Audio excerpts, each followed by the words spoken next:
Welcome everyone to this Inspire session. My name is Zoe Kazaku. I am the STEAM crafter in STEAM Hacks at BCU. And in this session, we will do something slightly different to the other Inspire sessions we've done. We'll host a discussion with 4 BCU alumni, current PhD students, who will be taking us through their journey in digital technology. They each represent a different field. Andrea is an expert in digital media and virtual reality, Salman in electronics engineering, Nour in data science and web development, and Martin in high performance computing and image processing. So, shall we start with Andrea? Can you tell us a few things about yourself and what you're working on at the moment? Yes. So, hi everyone, I am Andrea Blaga. I am a tech lead for digital and VR at the Software House, and I'm currently completing my PhD in human-computer interaction, namely grasping in virtual reality. So, I have also been previously teaching at BCU, and this semester I am teaching algorithms and programming at UBB University in Romania. Okay, Salman?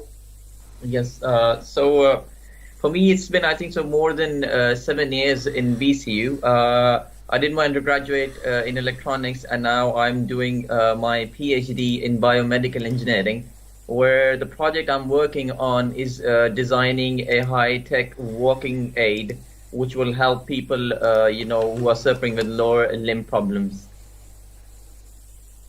The project I'm working on. Martin? Hi. Oh, if I unmute myself, that works better. Hi, my name is Martin, and I'm from Prague, from Czech Republic. I have graduated in computer science here at BCU only last year, and shortly after that, I began working as a senior technician, also here at BCU, and as a tech lead in the software house. And currently, I'm working on a few projects in a said software house, and I'm doing my PhD in computational neuroscience, alongside which I teach on computer systems module. And last but not least, Nour? Yeah. Hello, everyone. My name is Nour Al-Barini. I'm originally from Syria. I'm a tech lead in software house, and well, I started BCU 4 years ago. Actually, more than 4 years. I graduated with a first degree honor in computer science, and just a few weeks ago, I finished my master's in big data analytics. Wish me luck with my grades. I also started working at BCU like 2 years ago as a demonstrator and visiting lecturer, and now focusing more about software house. Awesome. Okay then. So you're all 4 of you are PhD students here at Birmingham City University and working at our software house. But what got you into tech in the first place? Can you remember the moment when you realized that this is the path I want to follow? Andrea? Yes. I do remember the moment very well. So it all started from a really young age when I started studying programming at school. I remember during our first lesson, the teacher was explaining us what an algorithm is. And she was using as an example making an omelette. So you take the ingredients and follow a set of instructions to perform a specific task. So from then, tech subjects were always the ones where I would be excited to find out more. And I was also motivated to figure out stuff on my own. So it became a passion or a hobby and not just a school subject for which I had to study. So it all came very natural for me. So that's how I knew that this is what I want to do for the rest of my life. And I still agree to that. Okay. Salman? So, exactly, I think so. For me too, it started at a very young age. And normally we do listen stories that, when you are very young and you start playing with the wires and stuff as an electronic bit.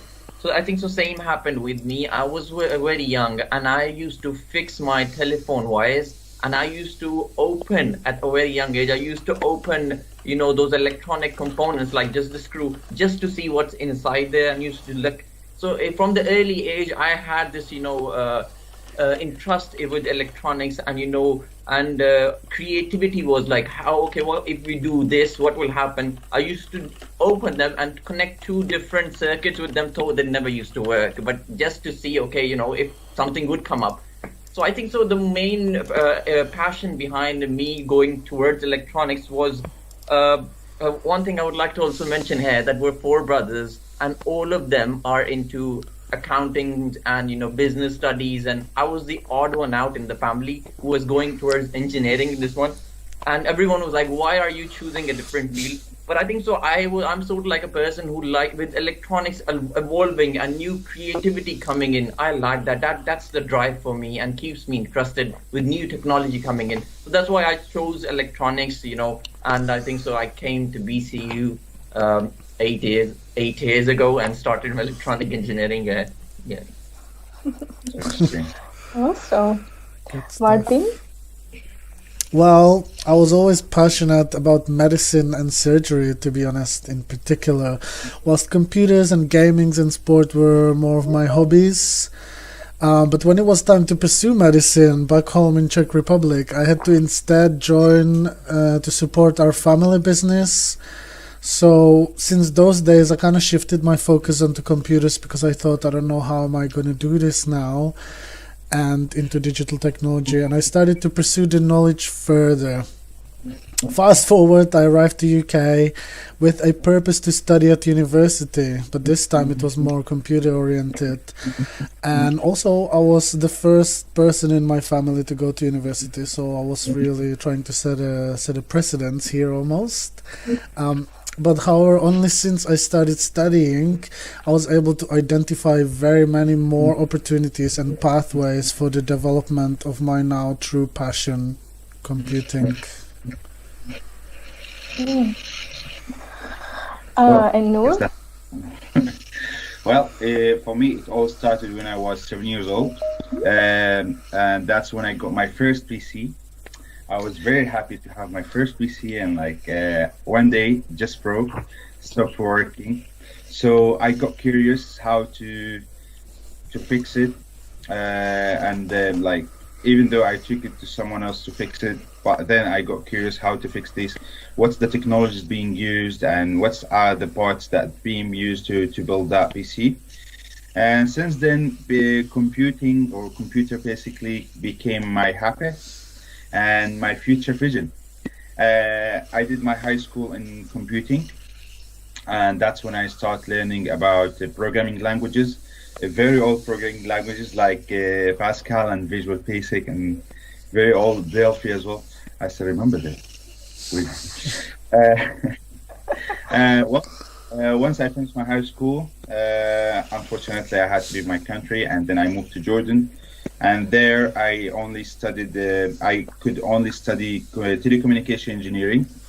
I did that, but at the same time, I didn't stop learning about technologies, computing and programming languages. So I did private courses in web development in 2013, as I remember. And I worked in a small company as a front-end developer.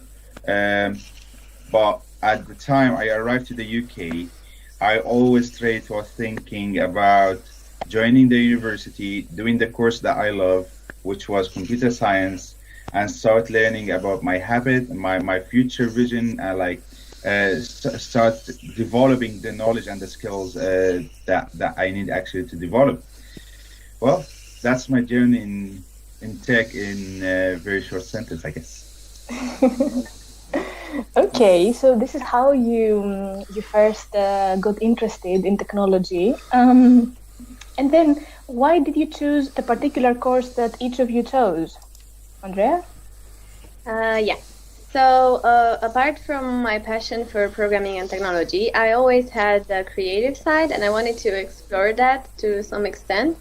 So when I read about the digital media computing course at BCU, I thought it would be the perfect fit for me, a mix between technology and digital media, where I would improve both my technical and creative skills, and that's how it really was. So I'm really happy with my choice. Good. Salman? Yeah, so as I said, continuing from what previously I said, with my passion for electronics, I needed to know those skills that, how are these things are making, electronics part of it. So that's why I sort of like started my, in 2013, it was, electronic engineering from VCU. And I remember at that time, even now, but at that time, electronic engineering, especially at BCU, was very one of those popular subjects. So that's where I started in 2013. Yeah. And you, Martin? Well, as I said, I came here to study, so I was very keen to start. However, I didn't really have an idea of what's possible in the tech world. I came from hospitality, so I didn't know what's possible and what isn't. But what I knew from the structure of medicine that I was so much interested in is that one tends to start more in general sense, and then as you go along in your career, you specify a little bit further. So after reading about very many courses, computer science seems like that was exactly what I was looking for, because it was quite general with many opportunities to specialize. But it was due to one more reason though. The reason is that I never programmed before, and I wasn't sure if I can do it and how much I like it. Hence, computer science showed me, and it offered more opportunities in various roles around software lifecycle. That is the case for me. And Nour? Well, as I mentioned, computing and programming are my passion, my habits. So, looking at the technologies and the growing of the technologies every day, the development that's happening in the world nowadays, it's always like keep me thinking about how can I develop my skills to really cope with these new technologies, to actually innovate or create something creative. So looking at the course at BCU that I've done, basically I thought this is the course for me. This is the course that will make me develop my skills and knowledge about computing. And since then, I'm very happy for what I've done and the choice that I made. Okay. So as I understand, all four of you are quite, are quite happy that you made the choice you did. Yes. As I understand. And did your course enable you to follow your career path? I mean, did you get opportunities, or did you have to make everything from scratch? And by the way, I'm sorry that I'm asking you in the same order every time. It's just how your images are arranged in my screen. So, Andrea? Yeah. So, yes, during my course, not only did I develop my technical and creative skills as I wanted to, but also my experience with BCU enabled me to showcase my work. So it wasn't only about learning something, but also about interacting with others and learn from others and understand the power of innovation. And that is through Innovation Fest, which I'm a big fan of. So I have participated during my undergraduate and postgraduate years. And I must say it played a very important role in achieving my goals. As it always motivates me to have the opportunity to showcase my work and get expert feedback on it. So it was during my course when I learned that research and innovation are one of my passions, and therefore chose this career path, being a tech lead at Software House and completing my PhD in computing. So it did have a huge influence, and I wouldn't be here without it. So yeah. And actually, you've won Innovation Fest, right? Is it just once or more times? I won more than once. I won different prizes. Congratulations. Thank you. Yes. And speaking of Innovation Fest and winners, Salman, you're also the winner of last year's Santander STEAM Pitch contest, part of Innovation Fest.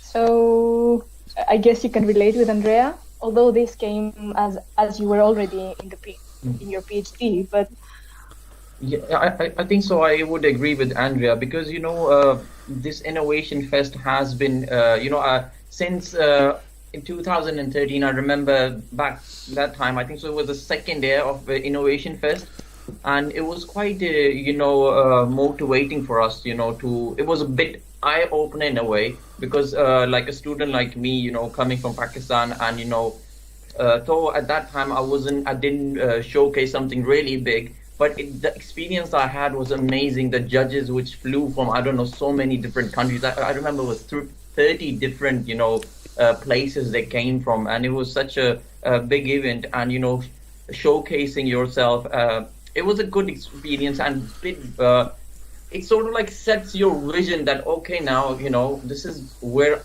I want to be later on in the future. So yes, and previous to your question, that this course enable, I think so. I would 100% agree with this.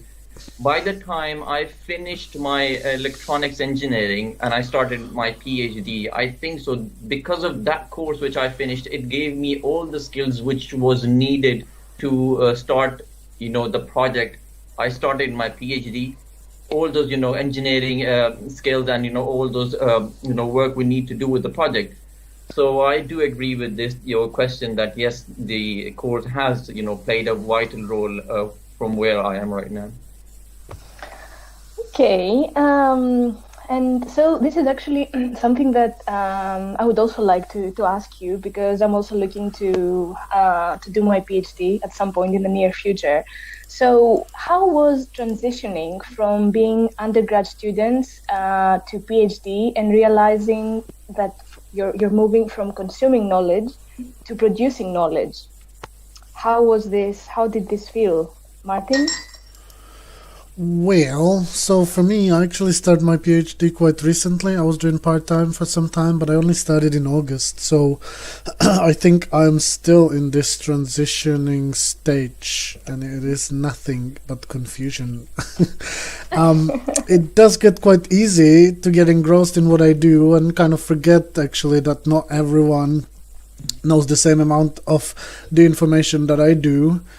And so I'd say actually the teaching is what helps me at least a lot in accepting this feeling of being an expert, where I'd be studying something long enough and deeply enough to then say something which maybe other people may consider meaningful or helpful or even just interesting.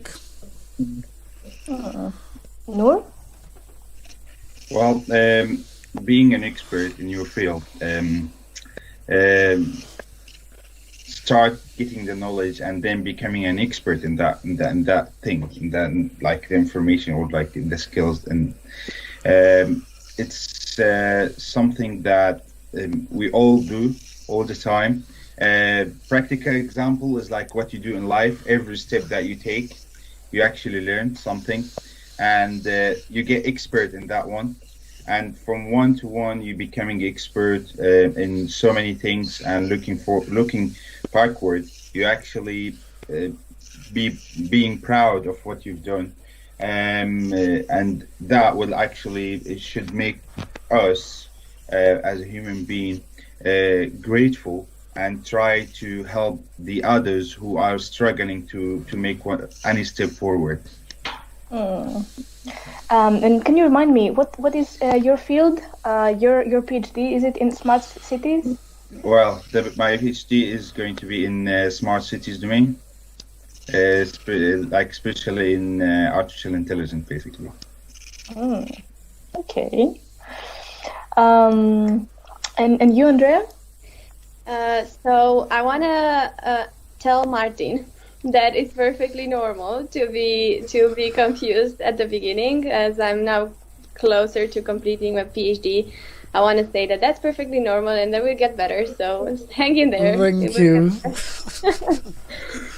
So yeah, I must say that the PhD is a journey, and sometimes you feel like a student struggling to finish an assignment, and then you feel like an expert in your field presenting and answering questions about your work. But the best feeling is when you get positive feedback from experts in the field and get your work published. So that's when you build the confidence and motivation that's really needed in the moment you go back to feeling like a lost student. So enjoy these moments. And for me, the transition was really smooth. Teaching also contributed to this process, as I learned a lot from my students and got inspired and saw everything from different perspectives, really. So yeah, completing a PhD is a long, hard road, but as long as you're passionate about your work, you can overcome the challenges and enjoy the journey, basically. Yes. And Salman, what about your research and all this innovation is going on? Yeah, I think so. If we just, first I would like to say the transition for myself, it was a bit challenging. Jumping from as an undergraduate, then skipping the masters and going on to directly to PhD. It was a bit challenging.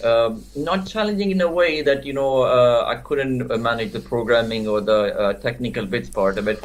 But the other side of it, I think so. I don't know about Andrea, this one, because my weaker side was a bit with the writing part of it, and scientific writing. I found that a bit challenging. Writing those journal papers and those conference paper. But beside that, I would agree with Andrea that as Martin and Muhammad, if you're starting now, starting time is a bit you feel quite pressure because you're new to it. And I would relate it to those days, if just to give you an example, like if you start your undergraduate and it looks like you are a bit scared and how it's gonna go, but once you go in the flow, it's just like a go in the flow and you start to enjoying it. So I had the same experience in myself that in the starting was panicking. Whoa, it's quite because it's time. PhD is like, whoa, everyone's like, whoa, you're doing PhD, so you get scared whoa, PhD. But I think so once you go with the flow, you feel now like, because as Andrea is about to quite near finishing, I'm in my final year too. So I see those there and I say, okay, like it is challenging, but I was just stressing. I made PhD a big monster that I can't do it, in the starting. But I think so, it is possible. It's just go with the flow, a bit more challenging, obviously. But you enjoy it, and as Andrea was saying that you become more expert, and you with time you don't realize it, but other will tell you. And what happened is like example, a few days ago I was having a super meeting with my supervisory team, and the knowledge I was telling regarding my area, and my supervisor was like, "Oh, Salman, you are more expert than all of us now." I was like, so I took it as a big compliment. There was a time I didn't know anything. Now I know like a lot better than other people. So I think so. It's a good journey, and you will enjoy it.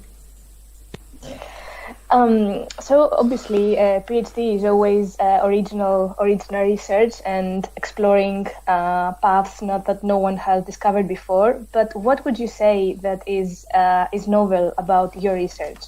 For example, Andrea? Yeah, so my research focuses on interaction in virtual reality. So I'm looking at grasping specifically, and what I am trying to solve is the problem of natural interaction in VR environments. So instead of using controllers, we should use our hands in order to have everything more natural and to allow the development of systems that can train surgeons, can be trained in the military. There are lots of areas where VR is currently used, but we lack the natural interaction. So that's where my work comes in. Fascinating. Salman? So at this stage, because of the patent, I'm not allowed too much to say, but a few things I would like to mention here is that, obviously in the starting, you couldn't figure out, I didn't figure out my novel part of it, but once I spent the time with it, I looked what were the research gaps. And now just to give a broad solution to it, I sort of have made a solution where the patients now, as I said earlier, that I'm working on a high-tech walking aid. Now, previously, even currently now, the users have to go to the clinic to get their tests done.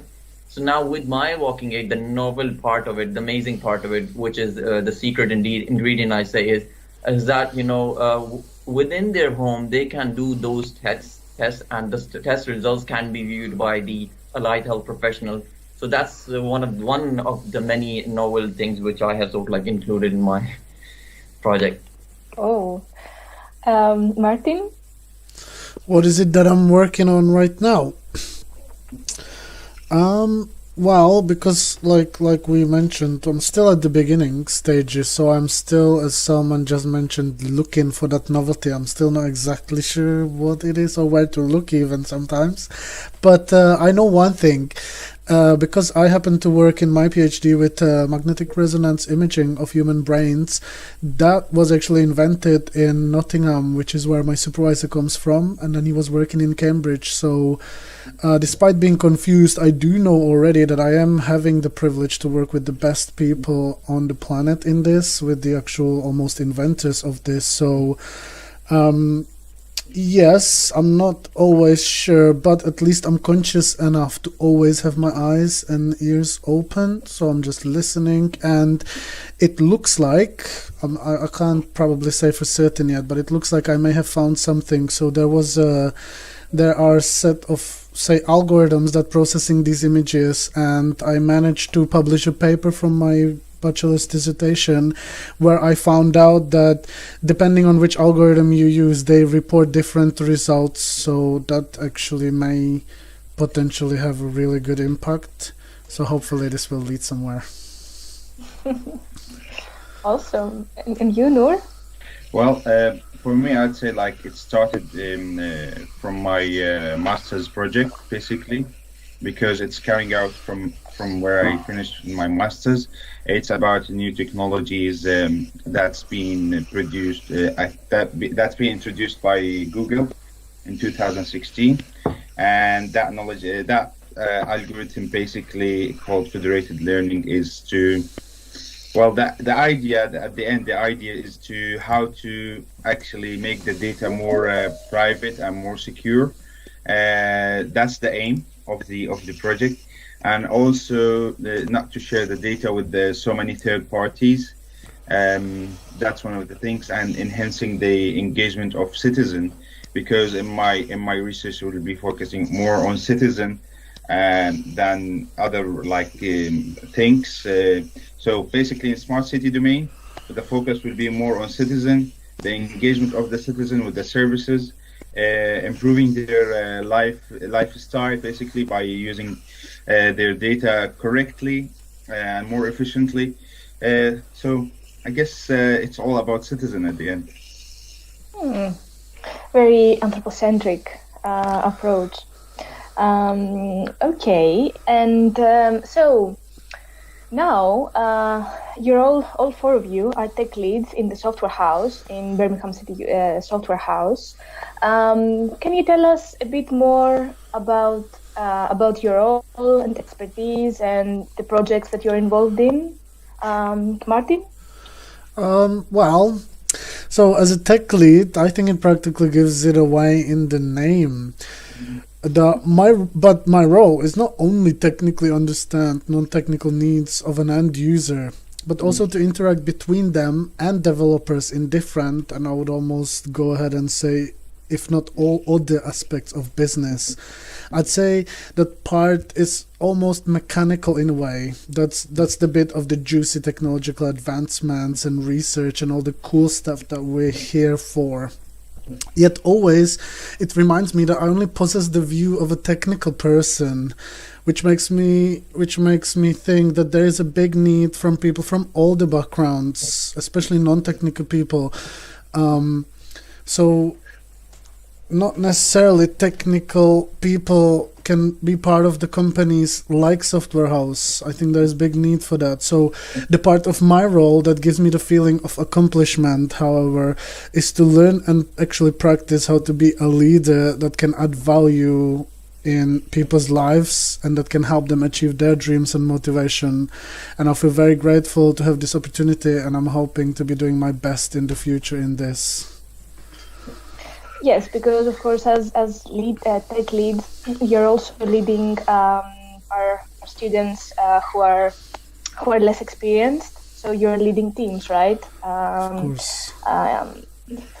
And I just quickly mention here that we have, or at least I have, a very good example from this, and that is my own leader, which is Rehan. So thank you. Oh. What about you, Andrea? What about your role in the software house? So my role at Software House is tech lead for digital and VR. And here I get the chance to use both my creative and tech side for every project we work on, which is exactly what I've always aspired to do. So I did not start working at Software House as a tech lead, so getting here was a journey. And I'm still learning and developing my leadership skills. And I am sure I can speak for the whole team here that we learn this every day from our leader, mentor, and friend Rehan, who strives to make sure we have the opportunity to fulfill our full potential and always has our back, inspires us, and shows us every day by example what being a good leader means. Oh. I'm sure he's somewhere there in the back, blushing. What about you, Salman? So it's been a great experience, to be honest. I think so. It's the 4th month since I have been the tech lead for the I'm leading the electronics department of the tech lead. So it's been really good. So I sort of like manage all those. For example, if we are working on a project, so we have different tech leads sitting in front of you right now. So the work is divided. Like software side is going to take their work on the project. So the hardware side, that's where I sort of like that's where I come in. And the work, it's been the project's been so amazing. And this one project live as we have been doing, we're about to nearly quite finishing it. So the idea behind all of what I have noticed, the idea behind this software house is that passing on the knowledge, and that is really, I think, so good, because it's not just me working on one project or the tech leads. What the main idea, what I've seen is that, make for example, our second years, our first year, and try to get them involved somehow in the projects, the real projects which we are facing. And that not only give them motivation, but, it increases their knowledge. And I think so everyone was mentioning about Rehan, so I wouldn't shy away from saying this, because Rehan, I think so all of our, the people who are sitting here, I think so I personally, it's as I said, my 8th year. So,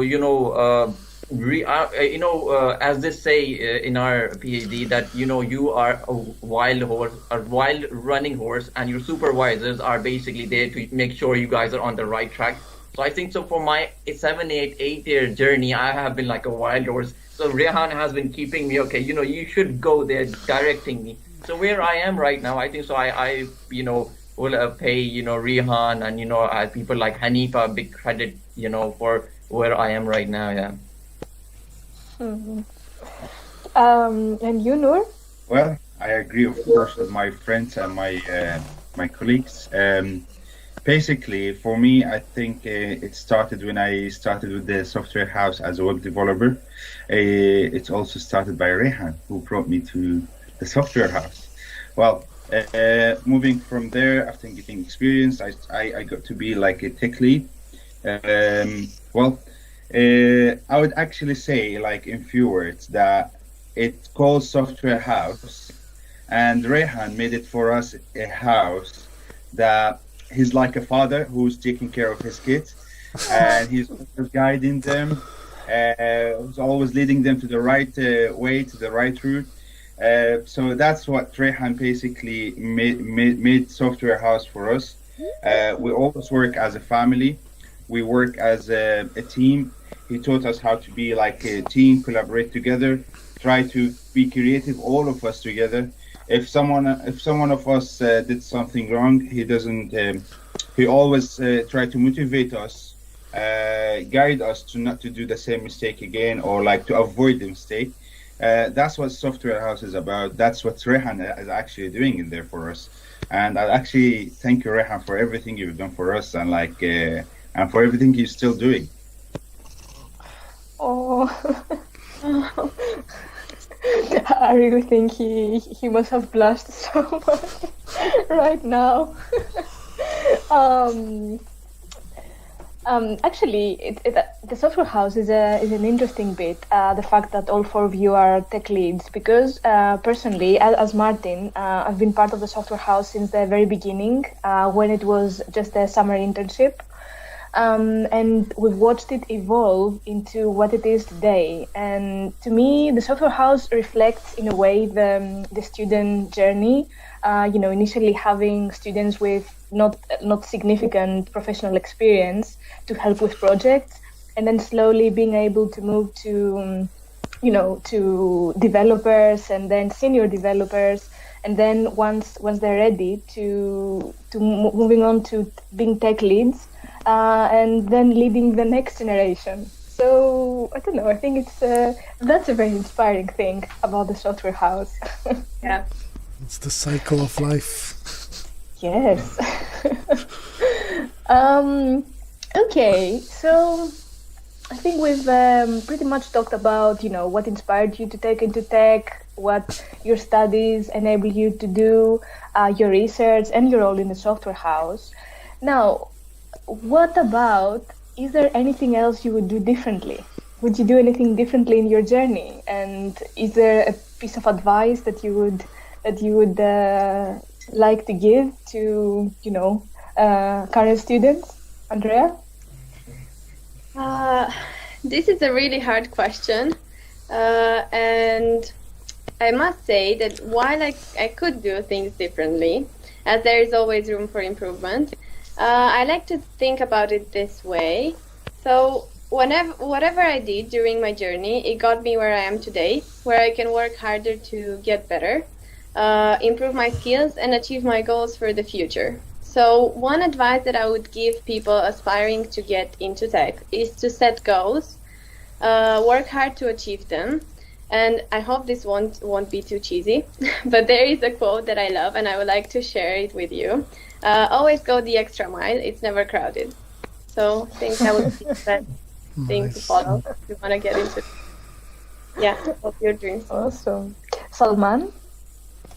I agree with Andrea. This is a bit of a challenging question.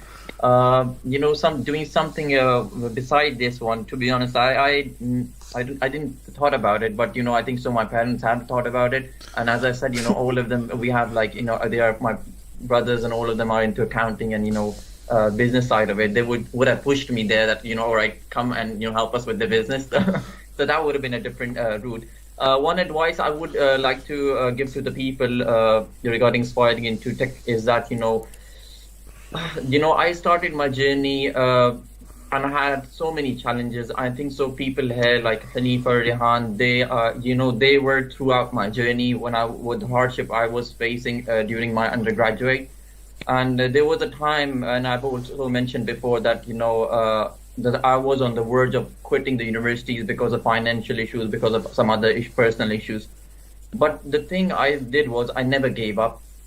People around me, they were like saying that, this is not possible. You can't do it. It's not possible. I never used to argue with them. I never used to say, no, it is possible. I used to keep it quiet. But in my heart, I used to say that, it's not in your hands.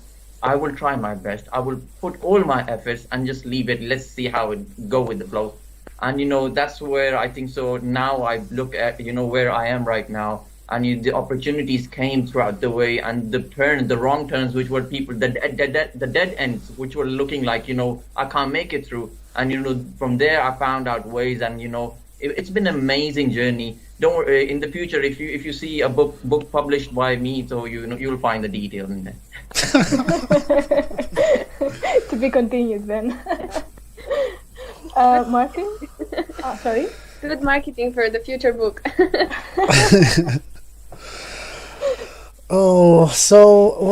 Differently. It's always great to have the benefit of hindsight, isn't it? Well, on my journey, knowing what I know now, I think I would definitely attend more hackathons, to be honest, and networking events, because I was not, I wouldn't say necessarily I was having like a financial difficulties, but I was quite consumed at work while I was studying, so I didn't have to have those financial difficulties. So it would be even better if I could, if I could spare some time to go onto these hackathons. Regardless, though, I have been to quite few, and at this point I probably have helped organize as much as I attended, if not more. And the advice I would like to give to people that would like to get into tech, but also not only to tech, I think other place, any place, is to take time and think. I really like what Salman said, because there will be naysayers always. There's plenty of those on every corner. So I think it's really important to quiet down for yourself for a little bit and think about what is it that you really, really want. Especially technology is really very rapidly evolving and competitive field, which right now I would say it's spans into virtually all the other fields. There is no way that you can find something to do without technology being involved. So I think it's almost needed to realize what you want, because you need to gain that passion that we've been talking about all day today and enjoy what you do. And I think the greatest benefit of going through this is that the technology can actually make most of those things you can think of possible. You didn't guys leave me anything to say. Try anyway. All right, I'll do my best. Well, to do something differently, I would do what I studied, I would definitely not do anything other than studying computing, because it's my habit and my passion. One thing I would do differently actually, or I would actually involve myself more in it, which was Innovation Fest. I participated in Innovation Fest in my final year in my undergrad, and I liked the way that you actually can be creative, can be competitive, and how you can compete with the others. So that environment is actually makes the student creative, try to predict more, try to produce more, and so on. Well, about studying technology, I'm not gonna say it's easy, but anything in this life is going to be hard. But it's going to be hard, but with the hard work, it's going to worth it at the end. It will, like, whatever you will do, you will study, the hard work in there you will do, it will pay off at the end in different fields. And the one cool thing about computing or technology in general, you don't have to specifically work on one thing. You can work there's so many routes for technologies, and networking, programming, designing, whatever. So there's so many routes, so you don't stuck on one route. That's the cool thing about technology. I go to a time where I was about to give up, but thankfully I didn't, and I actually am proud that I didn't give up, because thinking about it now, actually it motivates me to do more. And that's my advice to the others, to all the students who would actually study computing or studying computing. Don't ever give up. It can be hard, but it's not impossible. So the word itself, like impossible, it says itself. I am possible. So it will be, and you will at some point you'll achieve it, and you will pass it, and you will be successful one day. Mm-hmm. I just maybe want to quickly say this is interesting that you noted, and Salman I think did. I think maybe all of us have thought of quitting at some point. That's very normal, and it happens in everything, not just university. It's going to happen at your work, in your hobbies, in your passions, everywhere. So I think don't let this get into you. You will always think at some point you want to quit something. It's important to push through, and then you will be like Nour. You will always be able to say, I'm grateful that I did not. Right. I don't know. I think this has been a great conversation, and I feel, although obviously we know each other, I think that I've got to know a lot more for you about you. So that's been really nice. I would say let's end this session with something cool about each. I mean, as if you weren't cool enough being PhD students and tech leads. Let's finish with one very cool thing about each one of you. So, for example, what about you, Nour? I know that you've appeared on BBC, haven't you? Can you tell us about this? Well, the thing is, one thing that I think most of the people they don't know about me, even who knows me, when I came to this country, I didn't speak any word in English. So it took me 3 months only to do the IELTS test, to pass it and to be able to join the university and speak fluently like I've been here for so many years. Oh. And I was, well, as a refugee here in the UK, trying all the time to make the vision about refugees, like to correct the image about refugees and what can refugees do, what they are actually achieving at the moment. And that's one of the things that actually we're trying to present all the time in the House of Parliament, and try to push to increase the English lessons for refugees here. That's what I'm trying all to do with the help of organization called Refugee Action. Their head office actually in London. So all the time we're trying to basically just trying to help the community, try to help the refugees here, and the others as well who can't actually speak English. So trying to push it more to the House of Parliament to increase the hours of learning English, and that's what I'm trying to do all the time. And most importantly, to correct the actual image about refugees here, what they can do and what they actually are doing at the moment. That's such an incredible cause to fight for. Amazing. Okay, so Andrea. Yeah. I know. Well, actually, you're not the only one in this team here, but you alongside two more here. You flew this year in January to Thessaloniki, Greece,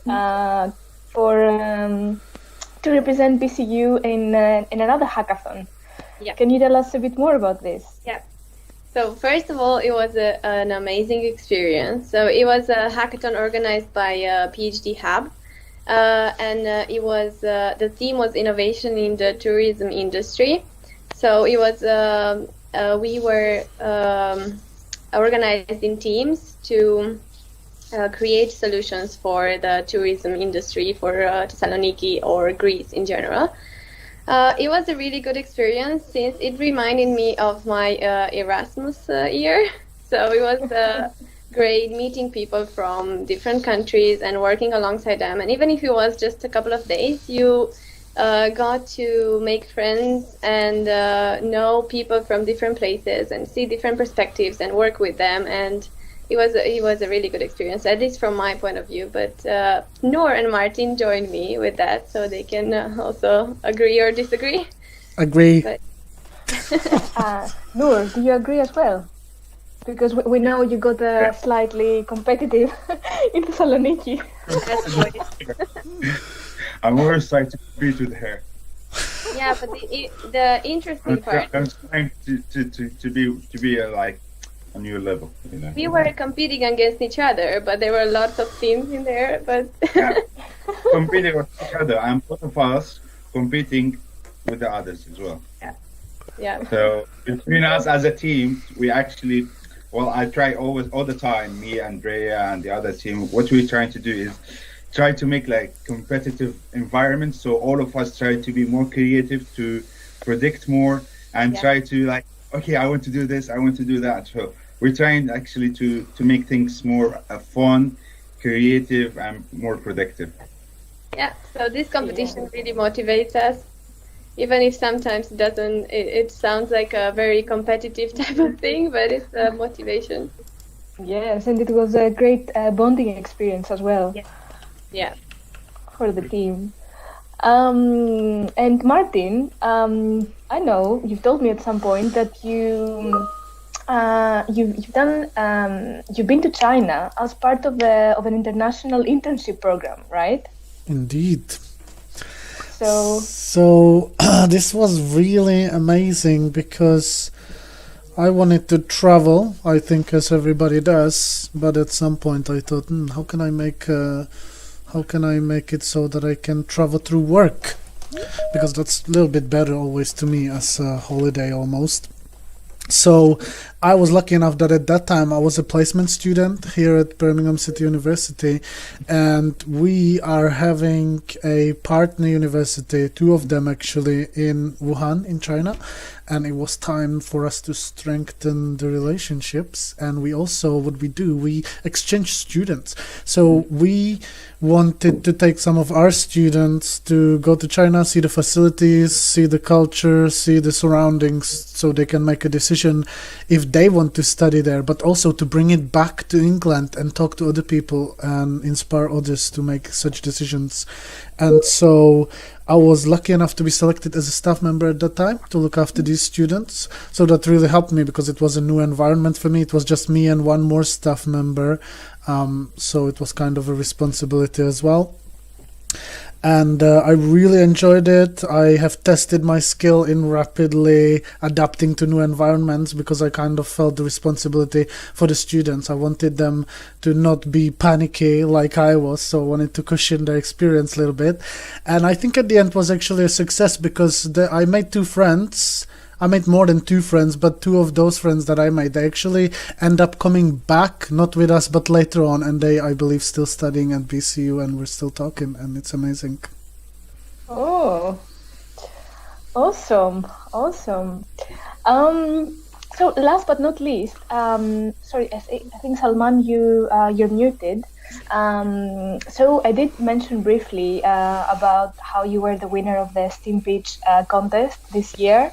Part of this, the prize for this contest was incubation funding, so support for you to develop your business and your patent. So can you tell us where you are with this? How are things going? So it's been amazing. I think the journey has been amazing because I don't know if you were aware of it. Last month, I was competing in a national competition where I had the opportunity, and it was a privilege for me that I was representing BCU there, and it was very competitive, the competition itself. And prior to that one, 3 months we spent in different workshops, basically entrepreneurial, they were giving us that part of the knowledge. And in that part, I was working with the STEAM incubator, and that was really good for me because those people inside those STEAM incubator, those are the people who have vast experience in bringing services and products to the market. So it was so much for me to learn from them, and every day because I was preparing for the competition, and the time I was spending with them, everything, it was like. Because my side, I've spent time in engineering with, so I didn't know the business side of it.